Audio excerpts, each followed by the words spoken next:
বন্ধুরা, আজকে আমি বানাবো পালং শাক দিয়ে মুগের ডাল। তো প্রথমে আমি কড়া বসিয়ে দিয়েছি। এবার মুগের ডালটাকে আমি ভেজে নেব। আমার এটা ভাজা হয়ে গেছে, আমি এটাকে নামিয়ে নেব এবং আর জল দিয়ে এটাকে ধুয়ে নেবো ভালো করে ডালটাকে। এবার প্রেসার কুকার বসিয়ে দিয়েছি, ওর মধ্যে আমি পালং শাকটা দিয়ে দিলাম, 4টে কাঁচা লঙ্কা ভেঙে দিলাম, আর দিয়ে দেবো ধুয়ে রাখা ডালটা। এবার আমি এর মধ্যে জলটা দিয়ে দেবো,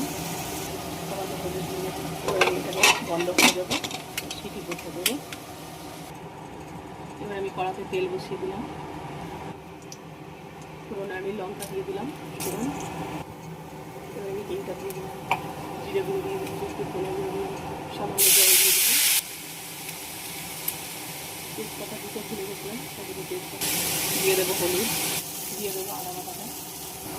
এবার আমি ডালের শাকটা দিয়ে দেবো, এর মধ্যে সামান্য একটু জল ভালো করে মিশিয়ে নেবো,